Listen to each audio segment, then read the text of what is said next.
सड़कों पर गूंजती युवाओं की चीखें और दिल्ली के जंतर मंतर पर ढही बर्बरता और लाखों छात्रों का हफ्तों लंबा संघर्ष। आखिरकार देश के छात्रों के इस अटूट जुनून के आगे सरकार को झुकना ही पड़ा। नीट पेपर लीक के चौतरफा बवाल के बीच शिक्षा मंत्री धर्मेंद्र प्रधान ने इस्तीफा दे दिया है। विपक्ष इसे लोकतंत्र और युवाओं की ऐतिहासिक जीत बता रहा है, लेकिन इस इस्तीफे के बाद राजस्थान के 3 सबसे बड़े सियासी चेहरों अशोक गहलोत, सचिन पायलट और हनुमान बेनीवाल की एंट्री ने पूरे देश की राजनीति में भूचाल ला दिया है।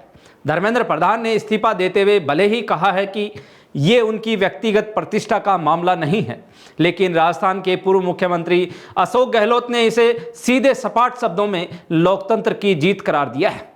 गहलोत ने कड़ा प्रहार करते हुए कहा कि जवाबदेही से भागने वाली मोदी सरकार के कार्यकाल में राहुल गांधी और लाखों विद्यार्थियों के संघर्ष की आज जीत हुई है। प्रधानमंत्री नरेंद्र मोदी को भारी दबाव के आगे झुकना ही पड़ा। गहलोत ने याद दिलाया कि कैसे राहुल गांधी ने फिर से बर्खास्तगी की मांग दोहराई थी। उन्होंने कहा कि इतिहास में दर्ज हो गया है कि कैसे छात्रों पर पैलेट गन चलाने जैसी बर्बरता हुई और उनकी आवाज उठाने वाले नेता प्रतिपक्ष राहुल गांधी को घसीटा गया। वहीं दूसरी तरफ कांग्रेस महासचिव सचिन पायलट ने इसे इस्तीफे पर बेहद चुभने वाली बात कह दी है। पायलट ने साफ कहा, शिक्षा मंत्री का इस्तीफा यानी छात्रों और नौजवानों की आवाज सुनी गई है, लेकिन ये जवाबदेही बहुत पहले तय हो जानी चाहिए थी। पायलट ने उस दर्द को उजागर किया है जो कोई नेता नहीं बोलता। उन्होंने कहा कि जिन छात्रों के भविष्य के साथ खिलवाड़ हुआ है उन्हें हर हाल में न्याय मिलना चाहिए और जिन परिवारों ने इस मानसिक तनाव में अपने बच्चों को खो दिया है उनके इस नुकसान की भरपाई दुनिया का कोई इस्तीफा कभी नहीं कर सकता। ये सीधी सीधी युवा शक्ति की जीत है और जब बात राजस्थान के युवाओं की हो तो आरएलपी सुप्रीमो हनुमान बेनीवाल का कड़क अंदाज सामने आ ही जाता है। बेनीवाल ने इसे मेहनतकश युवाओं की बड़ी जीत बताया है और कहा कि हम तो शुरुआत से ही शिक्षा मंत्री को बर्खास्त करने की पुरजोर मांग कर रहे थे। बेनीवाल ने सीधे प्रधानमंत्री पर निशाना साधते हुए कहा, प्रधानमंत्री जी, आप वीडियो अपडेट के माध्यम से युवाओं के हितों की बात कर रहे थे। अगर आपको सही मायने में संदेश ही देना था तो शिक्षा मंत्री को आप खुद बर्खास्त करते। खैर, देश की युवा एकता ने सरकार को एक बार फिर घुटनों पर ला दिया है।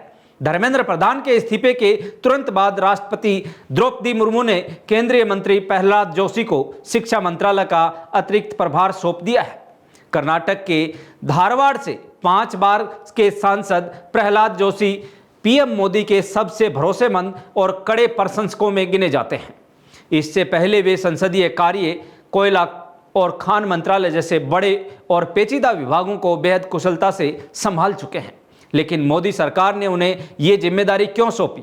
दरअसल नीट पेपर लीक विवाद के बाद देश के करोड़ों छात्रों और अभिभावकों का व्यवस्था से भरोसा उठ चुका था। ऐसे में पीएम मोदी को एक ऐसे नेता की जरूरत थी जिसकी छवि बेदाग हो, जो सख्त फैसले ले सके और जो एनटीए व पूरी परीक्षा प्रणाली में तुरंत बड़े ढांचागत सुधार करके छात्रों के आक्रोश को शांत कर सके। इधर जंतर मंतर पर कई दिनों से डटे सीजेपी डेलीगेशन ने मंत्रियों के साथ 3 राउंड की बातचीत के बाद अपना आंदोलन समाप्त करने का ऐलान कर दिया है। डेलीगेशन के मुताबिक उनकी 3 प्रमुख मांगे थी। पहला, शिक्षा मंत्री धर्मेंद्र प्रधान का इस्तीफा। दूसरी, आंदोलनकारी छात्रों और आयोजकों पर दर्ज सभी एफआईआर व लीगल केस वापस लिए जाएं तथा भविष्य में कोई मामला दर्ज ना हो। और तीसरा, नीट पेपर धांधली के कारण अपनी जान गंवाने वाले छात्रों के परिजनों को 1-1 करोड़ रुपए का मुआवजा मिले। सरकार द्वारा बाकी मांगों को भी पूरा करने का भरोसा मिलने के बाद ही ये आंदोलन खत्म किया गया है। तो दोस्तों, राजस्थान के तीनों दिग्गजों ने एक सुर में इसे युवाओं और लोकतंत्र की जीत बताया है, लेकिन सवाल अब भी वही है, क्या एक मंत्री के इस्तीफे से पीड़ित छात्रों को न्याय मिल जाएगा? अशोक गहलोत, सचिन पायलट और हनुमान बेनीवाल के इन बयानों पर आपकी क्या राय है? कमेंट में अपनी राय जरूर दीजिए और ऐसी ही लेटेस्ट खबरों के लिए आप जागो इंडिया जागो न्यूज़ चैनल को सब्सक्राइब कर लें। धन्यवाद।